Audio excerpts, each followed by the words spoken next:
Class 12 का first chapter जो हम लोगों ने पढ़ा है इलेक्ट्रोस्टैटिक्स। इलेक्ट्रोस्टैटिक्स का जो फर्स्ट पार्ट है वो मेरा पे मैं इसका लिंक शेयर कर दूंगा। That was the first part. आज से मैं उसका सेकंड लेक्चर स्टार्ट करने जा रहा हूँ। तो सेकंड लेक्चर में हम लोग बहुत सारी चीज़ों के बारे में डिस्कस करेंगे और सबसे पहला टॉपिक जो हम लोग आज डिस्कस करेंगे that will be methods of charging. Methods of charging basically आपके एनसीईआरटी के हिसाब से अगर क्लास 12 के एकेडमिक्स के बारे में बात करोगे आप तो एकेडमिक्स के हिसाब से सिर्फ और सिर्फ आपको एक प्रोसेस वहां पे दिया, पर लेकिन हमको सारी जानकारी होनी चाहिए। सारी जानकारी में आपके तीन मेथड्स आप लोग को पता होने चाहिए। That is first conduction, second part is conduction हो गया। दूसरा पार्ट क्या है? इंडक्शन। बहुत ही आसान टॉपिक है बेटा। And the third part is by friction। So these are the three topics which we are going to study here। तो तीन टॉपिक्स में कंडक्शन, इंडक्शन और फ्रिक्शन, ये तीन टॉपिक्स हम लोग यहाँ पे डिस्कस करेंगे। मेथड्स ऑफ चार्जिंग, चार्जिंग के बारे में पिछले लेक्चर में मैंने समझाई। चार्ज क्या होता है, किसी जगह पे चार्ज डेवलप क्यों होता है, by the transfer of electrons. एक बॉडी से दूसरी बॉडी में जब इलेक्ट्रॉन्स का ट्रांसफर होता है वहां पे बॉडी के ऊपर क्या कहते हैं हम लोग? चार्ज डेवलप होता है। तो यहाँ पे चार्ज डेवलप करने का, इलेक्ट्रॉन्स को ट्रांसफर करने का, इलेक्ट्रॉन्स को एक्यूमुलेट कराने का अलग अलग फिनोमेना हम लोग को यहाँ पे पढ़ना है। That is called as method of charging. पहला टॉपिक क्या है हमारा? कंडक्शन, दूसरा induction and third by friction. Conduction में हम लोग क्या पढ़ेंगे बेटा? ध्यान देना, जब कंडक्शन का मतलब वो होता है जब चार्ज ट्रांसफर हो एक बॉडी से दूसरी बॉडी में। When the charge is transferred from one body to another body, suppose this is body A and this is body B।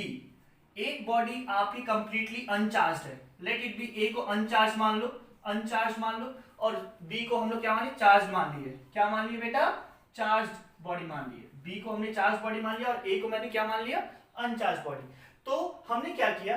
Conduction एक ऐसा फिनोमेना है, A को जब तक हम B के साथ कांटेक्ट में नहीं लाते, चार्ज बॉडी है तो ऑब्वियस सी बात है कोई पॉजिटिव या फिर नेगेटिव कोई भी चार्ज इसके ऊपर पहले से डेवलप होगा। पहले से हमने इसके ऊपर चार्ज दे रखा है। तो ये बॉडी B कैसी है बेटा? चार्ज बॉडी है। और A बॉडी कैसी है? ये कंप्लीटली अनचार्ज बॉडी है।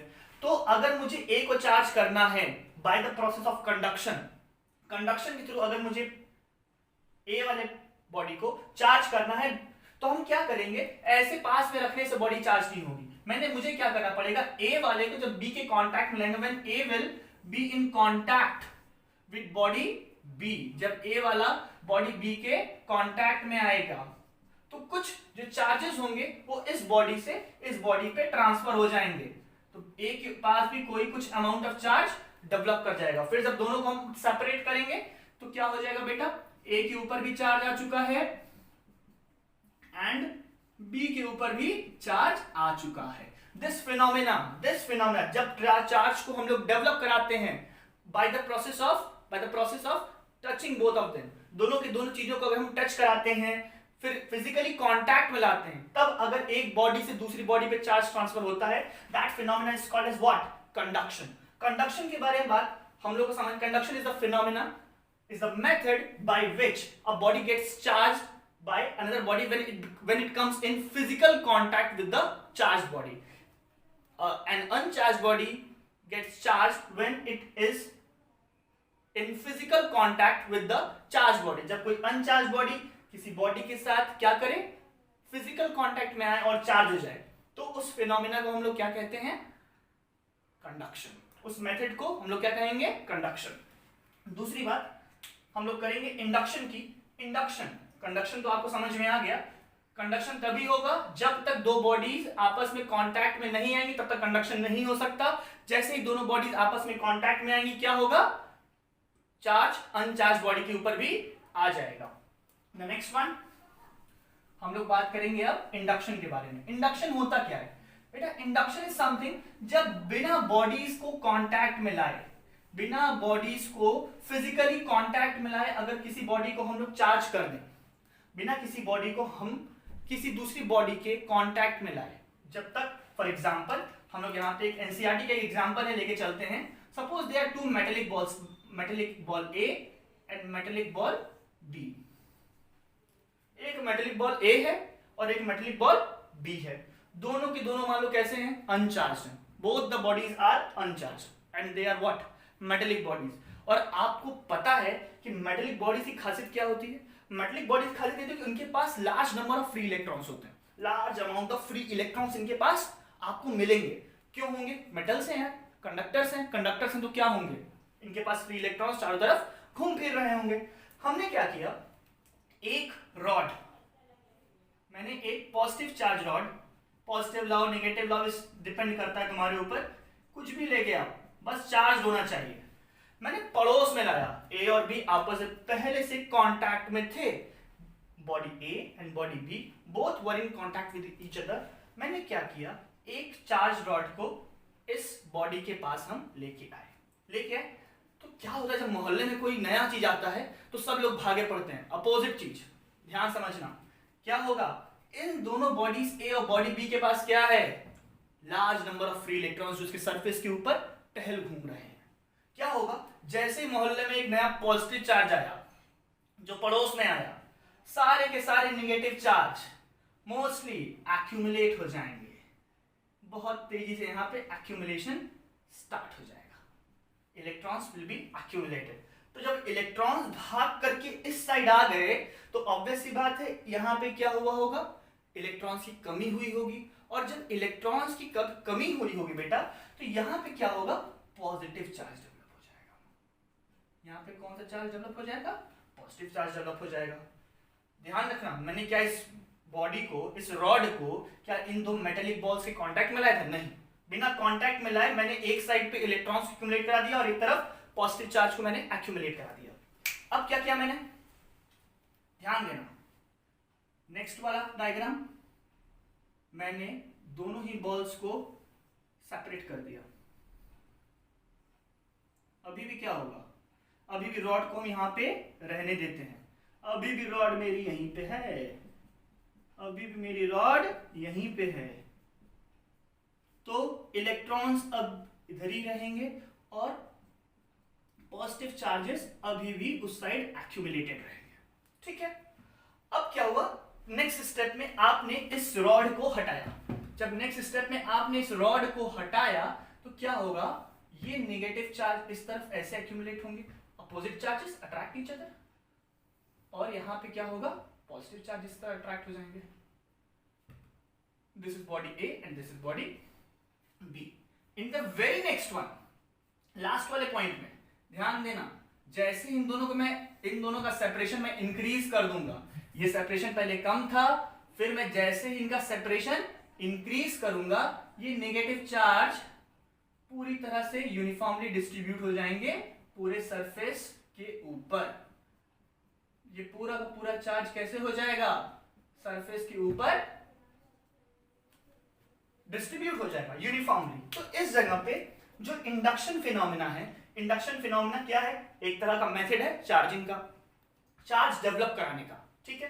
तो अगर ball A ball B both were metallic, इनको पहले इनिशियली मैंने क्या किया था, अनचार्ज से दोनों के दोनों, जब दोनों के दोनों पहले कैसे थे लोग, दोनों के दोनों पहले अनचार्ज थे, अनचार्ज में मान लो इन दोनों, ये दोनों आपस में कांटेक्ट में थे, A and B, both the balls were in contact to each other, दोनों के दोनों बॉल्स आपस में कांटेक्ट में थे, कोई चार्ज नहीं है, पर लेकिन जैसे ही इनके पड़ोस में हमने एक क्या लाया, पॉजिटिव चार्ज की रॉड लाई, पॉजिटिव चार्ज का रॉड लिया पड़ोस में, तो बाकी सब जो इलेक्ट्रॉन्स इन मेटेलिक बॉल्स पे रहे होंगे, कि तो क्या रहा होगा, इलेक्ट्रॉन्स जो इन मेटेलिक बॉल्स पे रहे होंगे वो बहुत ही तेजी से एक्यूमुलेट होते हुए इस साइड डेवलप कर जाएंगे, सब के सब ट्रांसफर हो जाएंगे, मोस्टली सब के सब नहीं कह सकते, मोस्टली इलेक्ट्रॉन्स इस साइड ट्रांसफर हो जाएंगे, और बाकी उस साइड क्या हो जाएगा बेटा, इलेक्ट्रॉन्स की कमी हो जाएगी। जब इधर की तरफ इलेक्ट्रॉन्स की कमी होगी तो क्या होगा, यहाँ पॉजिटिव चार्ज और इस side negative charge.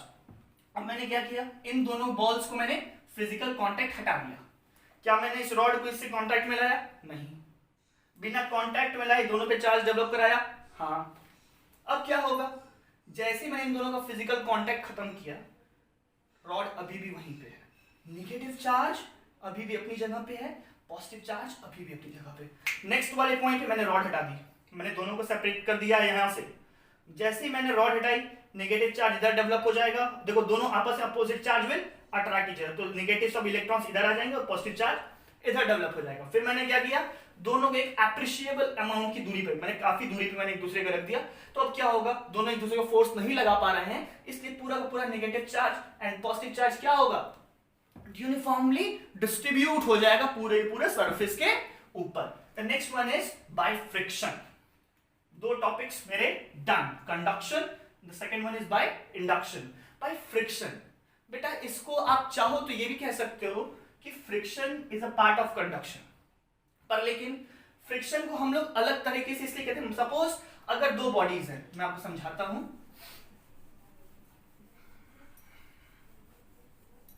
Suppose there are two bodies, एक बॉडी ए है, एक बॉडी बी है। हम लोग बचपन में क्या करते थे, यही पकड़ते थे, सरपई से रगड़ते थे, सरपई से रगड़ने के बाद पेपर उससे अटैच कराते थे, पेपर उससे चिपक जाता था। क्या होता था, ध्यान देना, जब एक बॉडी ए और बी दोनों को आपस में कांटेक्ट मिला, दोनों को आपस में कांटेक्ट मिला और एक दूसरे के रिलेशन में मूव करा, तो ऑब्वियस सी बात है यार, ए और बी के ऊपर एटम्स रहे होंगे, एटम्स रहे होंगे। एटम्स में क्या हो रहा होगा, उनके आउटर मोस्ट शेल के इलेक्ट्रॉन्स रहे होंगे। जब उनके आउटर मोस्ट शेल के जो इलेक्ट्रॉन्स हैं वो इधर से उधर आदान प्रदान हुए होंगे, कुछ इधर से उधर, कुछ उधर से इधर, ठीक है। अनइवन डिस्ट्रीब्यूशन ऑफ इलेक्ट्रॉन्स, कुछ मान लो उधर से 10 इलेक्ट्रॉन्स इधर आए तो इधर से 2 ही 4 इलेक्ट्रॉन्स इधर आए होंगे, तो एक इम्बैलेंस क्रिएट होगा। इम्बैलेंस क्रिएट होने के ऊपर इनके ऊपर क्या होगा, चार्ज डेवलप होना, पॉजिटिव और नेगेटिव चार्ज डेवलप होना स्टार्ट होगा। पॉजिटिव और नेगेटिव चार्ज डेवलप क्यों होगा, पॉजिटिव और, क्योंकि इलेक्ट्रॉन्स का आदान प्रदान हो रहा है एक बॉडी से दूसरी बॉडी पे, ठीक है। तो जब इलेक्ट्रॉन्स का आदान प्रदान, तो एक के ऊपर पॉजिटिव चार्ज आ गया, एक के ऊपर नेगेटिव चार्ज आ गया। क्यों आया, क्योंकि जब एक बॉडी दूसरे बॉडी के ऊपर रिलेटिव मोशन की, कांटेक्ट में आने के बाद, कांटेक्ट में आने के बाद क्या की बेटा, रिलेटिव मोशन की। जब रिलेटिव मोशन की तो क्या होगा, एक तरफ इलेक्ट्रॉन्स की कमी हो गई, एक तरफ इलेक्ट्रॉन्स की अधिकता हो गई। जिधर इलेक्ट्रॉन्स की अधिकता उधर नेगेटिव चार्ज डेवलप हो गया, और जिधर की तरफ इलेक्ट्रॉन्स की कमी हुई उधर क्या हो गया, पॉजिटिव चार्ज डेवलप हो गया। यहां तक समझ में आ गया। These are the 3 methods of charging. अब हम लोग नई बात करेंगे मेथड्स ऑफ चार्जिंग के बाद हम लोग का स्टार्ट होगा कूलम्ब्स लॉ। कूलम्ब्स लॉ क्या होता है, हम लोग स्टार्ट करेंगे कूलम्ब्स लॉ। तो अब हम लोग बात करेंगे कूलम्ब्स लॉ के बारे में। कूलम्ब्स लॉ हमें क्या बताता है, बेटा कूलम्ब्स लॉ एक हमें तरीका बताता है। क्या बता तरीका, कि आखिर दो चार्जेस के बीच में जो फोर्स लग रहा होता है, आइदर फोर्स ऑफ अट्रैक्शन और फोर्स ऑफ रिपल्शन, दो चार्जेस के बीच में जो लग रहा होता है वो हम लोग कूलम्ब्स लॉ के हिसाब से निकालते हैं। आखिर दो जो चार्जेस के बीच में जो फोर्स लग रहा था उसका नाम क्या होता है, दो चार्जेस के बीच में लगने वाला फोर्स इलेक्ट्रोस्टैटिक फोर्स कहलाता है। आपको पता है ये बात, इलेक्ट्रोस्टैटिक फोर्स कहलाता है। दो चार्जेस के बीच में लगने वाला फोर्स इलेक्ट्रोस्टैटिक फोर्स कहलाता है। अब इस electrostatic force, no doubt Q1 वाला Q2 के ऊपर फोर्स लगाएगा, Q2 वाला Q1 पे फोर्स लगाएगा, हाँ जरूर लगाएगा। जब वो उस पे लगाएगा तो वो भी तो उस पे लगाएगा। तो Q1 वाला Q2 के ऊपर फोर्स लगाएगा, Q2 वाला Q1 के ऊपर फोर्स लगाएगा। पर लेकिन ये कौन सा फोर्स होगा, इलेक्ट्रोस्टैटिक फोर्स। नाम तो बता दिए, कैसे बताएंगे, कितना लगाएगा, ज्यादा लगाएगा कम लगाएगा, हमें कैसे मालूम चलेगा। तो उसके लिए हमारे साइंटिस्ट है कूलम्ब, उन्होंने अपना लॉ दिया कूलम्ब्स लॉ। कूलम्ब्स लॉ में क्या बताता है, पहले एकदम दिमाग से शांति समझना। Q1 और Q2 दोनों के बीच की दूरी मान लो स्मॉल r है। Q1 और Q2 के बीच की दूरी कितनी है, स्मॉल r। तो कूलम्ब्स भाई साहब ने हमें ये बताया, कूलम्ब जो हमारे साइंटिस्ट थे जिन्होंने इस चीज के बारे में बताया हमें, उन्होंने क्या बताया कि Q1 और Q2 के बीच में लगने वाला फोर्स क्या से निकालेंगे, इन दोनों के बीच में लगने वाला force F is directly proportional to, Coulomb भाई साहब ने समझाया ये, F is directly proportional to Q1 and Q2 irrespective of the charges, type of charges। देखो Q1 और Q2 पॉजिटिव हो नेगेटिव हो, नेगेटिव हो पॉजिटिव हो, या दोनों नेगेटिव या दोनों पॉजिटिव हो, मुझे उससे फर्क नहीं पड़ता। मुझे फर्क इससे पड़ेगा सिर्फ और सिर्फ वैल्यूज पुट करनी है। नेगेटिव और पॉजिटिव साइन नहीं मालूम उनको। अगर मान लो बाई चांस यहाँ पे -Q1 होता, then also we have to put only Q1। हमेशा कूलम्स लॉ के फॉर्मूला में हम लोग हमेशा पॉजिटिव वैल्यू ही लेके चलेंगे, कभी भी नेगेटिव वैल्यू नहीं, बिकॉज इट इज फोर्स। और फोर्स हम लोग क्या यूज करेंगे एज अ वो एक वेक्टर क्वांटिटी है, तो यहाँ पे अगर नेगेटिव पॉजिटिव हम लोग पुट करना स्टार्ट करेंगे तो वो हमारा वेक्टर को हैम्पर कर जाएगा। तो फिलहाल हम लोग कूलम्स लॉ के बारे में बात कर रहे हैं कि F is directly proportional to what Q1 and Q2। Second part ये पहला बताया उन्होंने, and F is inversely proportional to R का square. F is directly proportional to product of Q1 and Q2 and F is inversely proportional to R का square. अब इन दोनों को जब हम लोग मिलाते हैं, बहुत ध्यान समझना इंपॉर्टेंट है, समझ में भी आएगा। F is directly proportional to Q1 Q2 upon R square. मिला दिया। अब ये प्रोपोर्शन भाई साहब प्रोपोर्शनैलिटी, तो अब इसको हटाने के लिए प्रोपोर्शनैलिटी कांस्टेंट हम लोग लगाएंगे। ये प्रोपोर्शनल का साइन है, प्रोपोर्शनैलिटी हटाने के लिए हम लोग क्या करेंगे, प्रोपोर्शनल का साइन लगाएंगे, प्रोपोर्शनैलिटी कांस्टेंट लगाएंगे। तो हम लोग यहाँ पे एक वैल्यू यूज करेंगे F is equals to small k Q1 Q2 upon R का स्क्वायर। अब बात आएगी ये k क्या है, k कैसे निकालेंगे, ध्यान देना। k की वैल्यू होती है 1 अपॉन 4 पाई एप्सिलॉन नॉट, और इसकी ओवरऑल वैल्यू होती है बेटा 9 into 10 to the power 9। अभी मैं यहाँ पे इसका यूनिट भी बताऊंगा, पर लेकिन आगे चलते ध्यान देना। k is equals to 1 upon 4 pi epsilon naught, जिसका मैग्नीट्यूड क्या होता है 9 into 10 to the power 9। अब बोलोगे इस चीज को हम तब अप्लाई करेंगे, याद रखना Q1 और Q2 इन दोनों के बीच में क्या है, फ्री स्पेस। फ्री स्पेस का मतलब कोई मीडियम नहीं है, कोई मीडियम नहीं है, इन दोनों Q1 और Q2 के बीच में कोई दूसरा मीडियम नहीं है, फ्री स्पेस है। तो हम लोग यहाँ पे k की वैल्यू क्या बोला मैंने, 1 upon 4 pi epsilon naught, 1 upon 4 pi epsilon naught, जिसकी value 9 into 10 to the power 9। Free space है इसलिए हम लोग ये कांस्टेंट यूज करेंगे। अगर मीडियम कोई और होगा तो वो हम लोग दूसरा कांस्टेंट उसकी जगह पे एप्सिलॉन नॉट जगह कुछ और यूज करेंगे, एप्सिलॉन r यूज करेंगे, वो हम लोग आगे फर्दर के टॉपिक्स में डील करेंगे। तो आखिर ये एप्सिलॉन नॉट आप फर्स्ट टाइम देख रहे हो क्या है, लेट्स सी एप्सिलॉन नॉट क्या होता है। ये एप्सिलॉन नॉट भाई साहब जो हैं इनको कहते हैं permittivity, permittivity, permittivity of free space, permittivity of free space. बेटा परमिटिविटी ये शब्द जो है कहां से डेवलप हुआ है, आखिर ये डेवलप होने के पीछे कारण क्या है। परमिटिविटी माने परमिशन, परमिशन कि आखिर Q1 वाला कितने आसानी से इस मीडियम के थ्रू होके जाते हुए कितने आसानी से Q2 पर फोर्स लगा सकता है, या फिर Q2 वाला कितने आसानी से Q1 वाले के ऊपर फोर्स लगा। फॉर एग्जांपल अगर इस जगह से फ्री स्पेस हम लोग हटा दें और इसके लिए हम कोई दूसरा मीडियम हम यहाँ पे लाके पुट कर दें, कोई दूसरा मीडियम हम लोग यहाँ पे ला करके पुट कर दें, तो क्या होगा, ध्यान देना। जब दूसरा कोई मीडियम हमने यहाँ पे ला करके रख दिया तो क्या उतना ही फोर्स लगेगा जितना पहले फ्री स्पेस में लगा था, नहीं। तो इसका मतलब ये जो इन दोनों के बीच में जो फोर्स लग रहा है वो किस पे डिपेंड कर रहा है, नो डाउट वो Q1 Q2 पे भी डिपेंड कर रहा है, R पे भी डिपेंड कर रहा है, साथ ही साथ दोनों के बीच में होने वाले मीडियम के ऊपर भी डिपेंड कर रहा है। खैर वो हम लोग आगे सेक्शन में डील करेंगे। एप्सिलॉन नॉट हमें क्या बता रहा है, permittivity of free space, permittivity of free space, इसकी वैल्यू कितनी होती है। एप्सिलॉन नॉट का फ्री स्पेस के लिए इसकी वैल्यू कांस्टेंट होती है, that is how much 8.85 into 10 to the power minus 12, 10 to the power minus 12 इसकी यूनिट इसकी यूनिट क्या होगी, इसकी यूनिट हम लोग कैलकुलेट भी कर सकते हैं, हम लोग को मालूम भी चल जाएगी क्या होती है बेटा, कूलम स्क्वायर पर newton metre square. This is the unit of epsilon naught. फिर उसके बाद जब हमारे पास एप्सिलॉन नॉट की वैल्यू हमको मालूम चल गई, जब ये सारी वैल्यू आप पुट करोगे तो देखो 1 अपॉन 4 पाई एप्सिलॉन नॉट, तो 4 into 3.14 into epsilon not value put करोगे तो मेरे पास ये आएगी। अब ये आएगा तो इसकी यूनिट क्या होगी 9 10 to the power 9, इसकी यूनिट इसी का इस यूनिट का इनवर्स होगी, क्या होगी ध्यान देना, न्यूटन मीटर स्क्वायर पर कूलम स्क्वायर। ठीक है, न्यूटन मीटर स्क्वायर पर coulomb square. This is what called Coulomb's law. Coulomb's law में हमने क्या पढ़ा?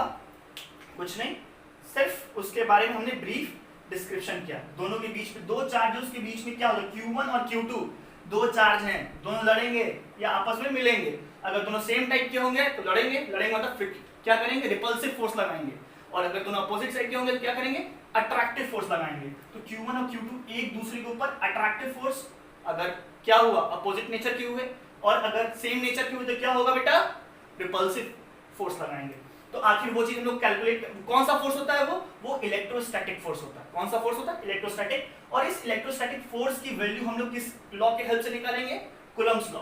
तो जब भी कूलम्ब्स लॉ के एग्जाम से पूछा जाए तो आप लोग डायरेक्टली इस चीज को लिख सकते हो, फ्री स्पेस दोनों के बीच में है, Q1 और Q2 दो charges, when Q1 and Q2 are the two charges which are separated by a small distance r, both will exert force on each other। दोनों का दोनों। अब इस जगह पे न्यूटन का थर्ड लॉ भी अप्लाई होगा।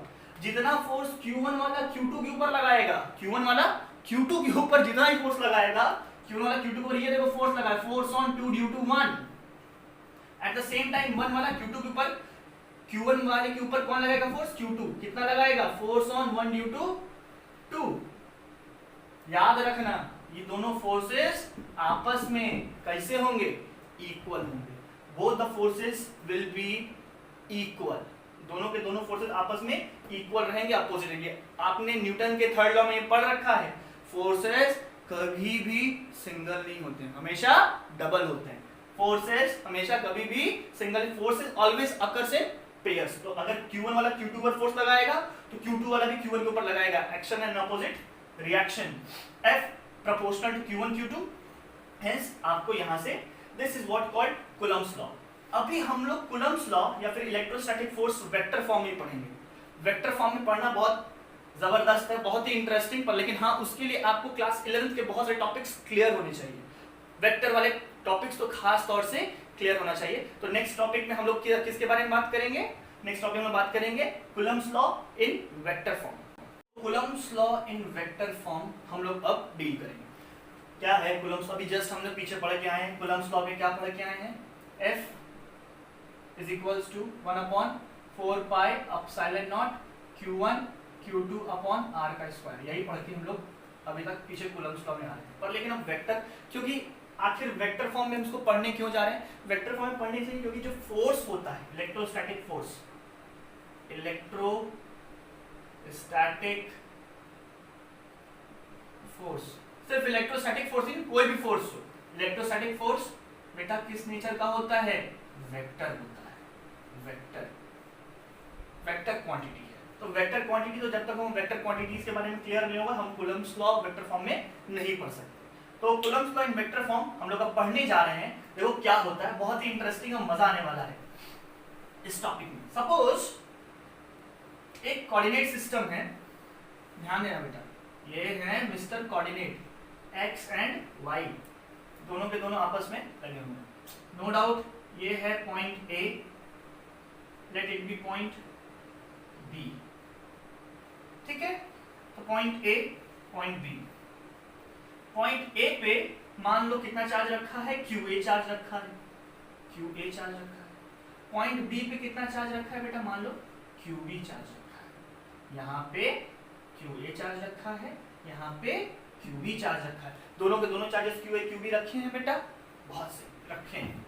अब A बेटा आपने पढ़ा है क्लास 9th 11th में कि जो आपके ये चार्जेस हैं उनका अपना कोऑर्डिनेट है, तो उनका अपना पोजीशन वेक्टर से हम लोग इनको डिनोट करते हैं। तो वेक्टर फॉर्म में पढ़ा तो मतलब हम लोग पोजीशन वेक्टर से इसको डिनोट करने जा रहे हैं। अब पोजीशन वेक्टर डिनोट कैसे करते हैं, विद रिस्पेक्ट टू ओरिजिन। हमेशा पोजीशन वेक्टर क्या होता है, किसी भी पॉइंट का कोऑर्डिनेट सिस्टम में क्या बताता है, स्पेस में कोऑर्डिनेट सिस्टम में पोजीशन बताता है with respect to origin, origin के रिस्पेक्ट में पोजीशन बताता है। No doubt it is what RA, हम लोग इसको क्या कह सकते हैं बेटा, RA, वेक्टर RA, ये क्या है, वेक्टर RB। वेक्टर RB मत कहो, पोजीशन वेक्टर RB जो कि B का पोजीशन बता रहा है, QB का पोजीशन बता रहा है, और पोजीशन वेक्टर RA जो कि हमें QA का पोजीशन बता रहा है। इसको बताने से पहले मैं अभी आर बी माइनस आर में बताने वाला हूँ। अब इसको बताने से पहले आपको ट्राइंगल लॉ का मैं थोड़ा सा हिंट दे देता हूँ। ट्राइंगल लॉ में क्या था बेटा, अगर दो वेक्टर्स होते हैं, मान लो कि वेक्टर ये है ए, एक वेक्टर ये है बी, ये क्या है वेक्टर ए और वेक्टर बी। तो अगर मुझे इन दोनों का रिजल्टेंट निकालना हो तो हम लोग क्या करते हैं, हेड टेल मेथड, जो क्लास 11th हमने पढ़ रखा है, 11th में पढ़ा है। 11th में क्या पढ़ा है, vector addition, triangle law of vector addition में क्या किया मैंने, क्या किया देखो, सबके पास वेक्टर ए के पास का हेड ये है, वेक्टर ए का टेल ये है, वेक्टर बी का टेल हेड ये है और टेल ये है। उठा करके मैंने वेक्टर बी को वेक्टर ए के हेड पे रख दिया, ये मैंने जस्ट का तस, ये भी वेक्टर बी है, ये भी वेक्टर बी ही होगा। मैं इसको यहां से हटा दिया, लो मैंने यहां से इसको हटा दिया। अब क्या होता है, पहले वाले वेक्टर से अंतिम वाले वेक्टर को क्या कर दो, ज्वाइन करा दो। तो ये देखो, ये एक वेक्टर बना, तो ये क्या होता है, ये vector A plus vector B, इन दोनों का रिजल्टेंट होता है। तो इस चीज का कंसेप्ट का हम लोग यहां भी यूज करेंगे। अब बेटा ये है क्यू बी, मैंने क्यू बी लिख रखा है, और ये है क्यू ए। अब मान लो अगर क्यू ए और क्यू बी दोनों के दोनों पॉजिटिव चार्ज है, ये दोनों भाई साहब क्या है, पॉजिटिव चार्ज है, तो ए वाला बी के ऊपर क्या लगाएगा, फोर्स लगाएगा, नो डाउट इस डायरेक्शन में लगाएगा, force on B due to A, vector है। एट द सेम टाइम ये क्या लगाएगा, देखो ए पे भी फोर्स लगेगा इस डायरेक्शन में, along the line joining them, किधर लग रहा है, force on A due to B, force on B due to A, force on A due to B, ये दोनों के दोनों आपको दिखाई दे रहा है। याद, ये तो आपको पता ही है कि मैंने जस्ट इसके पीछे वाले कॉलम्स को बताया कि ये दोनों के दोनों फोर्स एक दूसरे के द्वारा लगाए जा रहे हैं और दोनों आपस में इक्वल एंड अपोजिट है, ठीक है। अब एफ बी ए, ऑब्वियस सी बात है, एफ बी ए मतलब magnitude of vector F B A is equals to magnitude of vector F A B, ये दोनों के दोनों वेक्टर्स हैं, इज इक्वल्स टू मैंने मान लिया एफ, वैल्यू मैंने मैग्नीट्यूड में एफ मान लिया, ये इनके ऊपर फोर्स है, इनके ऊपर फोर्स है। फोर्स की वैल्यू तो आप लोग मैग्नीट्यूड फटाक से निकाल दोगे, नहीं निकाल पाओगे, फटाक से तो मैंने बोल दिया निकालो, नहीं निकाल सकते। क्यों नहीं निकाल सकते बेटा, हमें ये कहां पता है, इन दोनों के बीच की दूरी ही नहीं पता है। अब इस दोनों के बीच की दूरी के लिए हम अपना दिमाग लगाएंगे, ये वाला। सपोज अगर हम फोर्स की बात ना करें, अगर हम ए से उठ करके चलते हुए बी पे चले जाएं, इस डायरेक्शन में चले जाएं, ठीक है, तो ये वेक्टर आर ए है, नो डाउट। अगर मुझे ओरिजिन से बी तक पहुंचना है तो क्या होगा, पहले हम ए तक पहुंचे, फिर हम ए से बी तक पहुंचे, ओ से कहां पहुंचे, ओ से ए पहुंचे, फिर ए से बी पहुंचे। तो इसको हम लोग कह सकते हैं R, distance of vector R, इसको क्या हमने शो कर रहा है, vector R B A, vector R B A क्या, position of B with respect to A, R B A क्या है, position of B with respect to A. तो शायद आपको ये कंसेप्ट यहां पे दिखाई दे रहा हो कि एक वेक्टर का टेल और हेड फिर दूसरे वेक्टर का टेल और हेड, तो वेक्टर आर बी की वैल्यू, ये रिजल्टेंट एक तरह से हो सकता है। कैसे हो सकता है, ध्यान देना, हम लोग ये कह सकते हैं vector R B is equals to R A plus R B A, ये कह सकते हैं। R B is equals to, resultant vector हो गया हेड टेल मेथड के हिसाब से, तो R A plus R B is equals to R B. तो हम लोग ये कह सकते हैं आर बी ए, क्या, R B A is equals to R B minus R A. हम लोग क्या कह सकते हैं, R B minus R A कह सकते हैं। आर बी ए की वैल्यू कितनी हो गई, R B minus R A. Similarly अब इसका उल्टा भी देखते हैं, अगर हम O से पहले B पे पहुंचते और फिर B से हम A पे आते, B से हम कहां आते, इस डायरेक्शन में, इस डायरेक्शन में, तो हम लोग क्या यूज करते, एरो का डायरेक्शन, जो पहले हमने ऐसे लिया था वो एरो का डायरेक्शन ये लेते, position of A with respect to B, R A B लेते। आर ए बी निकालने के लिए हम लोग क्या करेंगे, ध्यान देना, देखो पहला वेक्टर ये एक, दूसरा वेक्टर ये, and this is the final vector, ये रिजल्टेंट वेक्टर हो गया। फाइनली तो वो ए पे पहुंच रहा है, तो क्या हो रहा है, ए पे पहुंचने के लिए पहले वो ओ से बी पहुंच रहा है और फिर वो बी से ए पहुंच रहा है। तो फाइनली ये रिजल्टेंट पहुंचा ना, ए पे ही पहुंच रहा है। आखिर उसका ओवरऑल डिस्प्लेसमेंट क्या है इनिशियल पोजीशन से, ए है, तो ये रिजल्टेंट हो गया, तो आर ए। तो यहां पे हम लोग कह सकते हैं R B plus R A B, R B plus R A B is equals to R A. इसका मतलब R A B is equals to R A minus R B. यहां तक अब सोचोगे सर आखिर हमको अब इतना क्यों बता रहे हैं? बेटा ये आर ए बी और आर बी ए हमने इसलिए रखा क्योंकि मुझे एफ बी ए और एफ ए बी निकालना है, उसमें ये मुझे डायरेक्शन के मामले में हेल्प करेगा, डायरेक्शन के मामले में हेल्प करेगा। चलो फिलहाल अब हम लोग एफ बी ए पे ही आते हैं। पहले एक फोर्स निकालते हैं, फिर हम लोग देखते हैं इसका यूज कहां पे हम लोग कर सकते हैं। ठीक है, आगे देखते हैं।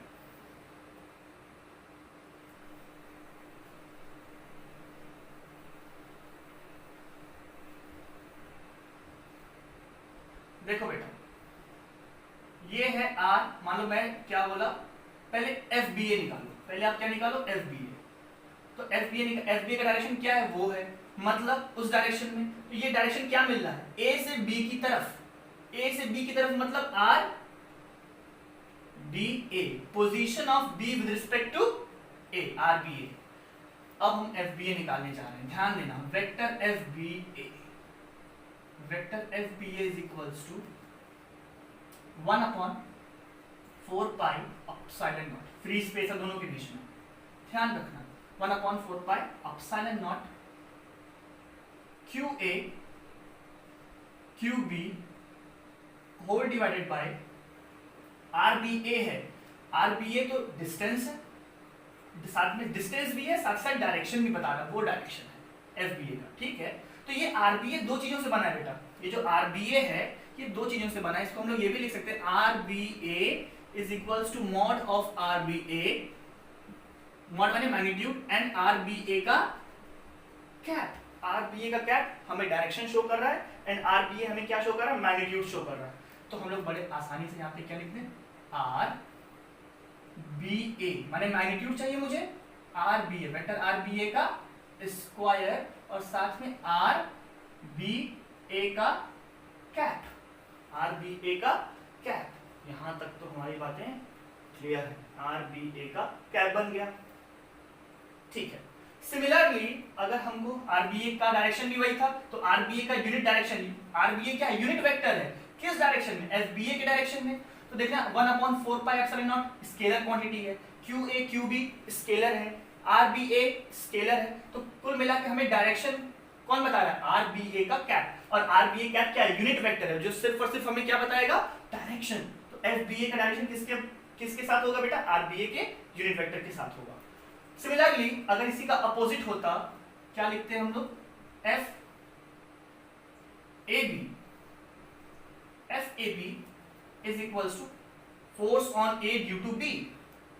ए पे लग रहा है बी की वजह से, तो मतलब इस डायरेक्शन में, तो मतलब position of A with respect to B हम लोग यहाँ पे यूज करेंगे। तो 1/4 pi epsilon not Q A Q B upon R A B, ऊपर बी ए यूज किया, नीचे ए बी यूज करेंगे, कि मॉड का स्क्वायर मतलब मैग्नीट्यूड का स्क्वायर, एंड यूनिट वेक्टर इसी का अपोजिट है, आर बी ए का अपोजिट, तो आर ए बी का कैप, आर ए बी का कैप। ये है हमारा वेक्टर फॉर्म। इस तरह से हम लोग कूलम्स लॉ को वेक्टर फॉर्म में स्टडी करते हैं। अभी मैं इसके ऊपर एक क्वेश्चन कराऊंगा, तो आपको ये सारी की सारी चीजें और क्लियर हो जाएंगी। कूलम्स लॉ, अब यहां तक तो हमारी बातें क्लियर हो गई। इस चीज का बहुत इंपॉर्टेंट पार्ट है बेटा, इसको एकदम दिमाग में रखना, R B is equals to R B A का mod into R B A का कैप। हमको जब भी यहाँ पे जब क्वेश्चन सॉल्व करेंगे तो आर बी ए कैप निकालना पड़ेगा या फिर आर ए बी का कैप निकालना पड़ेगा। तो उस जगह पे हम लोग क्या करेंगे, मान लो हमको आर बी ए का कैप निकालना है, आर बी ए का कैप निकालना है, तो लोग कैसे निकाल देंगे, बहुत आसानी से। कैसे, देखो क्या है, R B A cap is equals to vector R B A divided by उसका मैग्नीट्यूड, आर बी ए का मैग्नीट्यूड से हम लोग डिवाइड कर देंगे। ठीक है, यहाँ तक तो हमारी बातें हो गई। एक छोटा सा हम लोग न्यूमेरिकल कर लेते हैं जो कि हमें समझ में आ जाएगा, ध्यान देना, जिससे कि हमारा सारा टॉपिक उसमें क्लियर हो जाए, आपको परेशानी उसमें ना हो। देखते हैं, सपोज QA की वैल्यू है 1 कूलम, QB की वैल्यू है 2 कूलम। ये डाटा हम क्वेश्चन के फॉर्म में इसको ले चल रहा हूं। QA हो चुका, QB हो चुका, RA वेक्टर है, 2 डायमेंशन में लेके चलते हैं फिलहाल। RA है, क्या लिख सकते हैं इसको बेटा, लिख लो, मान लो 2i cap plus 3j cap.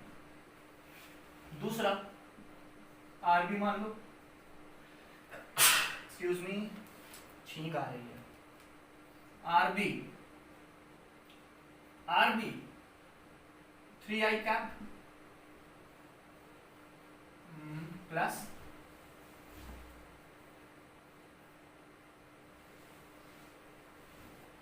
4j cap. ये हमने ले लिया 2i कैप। सारे क्वेश्चंस मैंने बोला कि आप मुझे FBA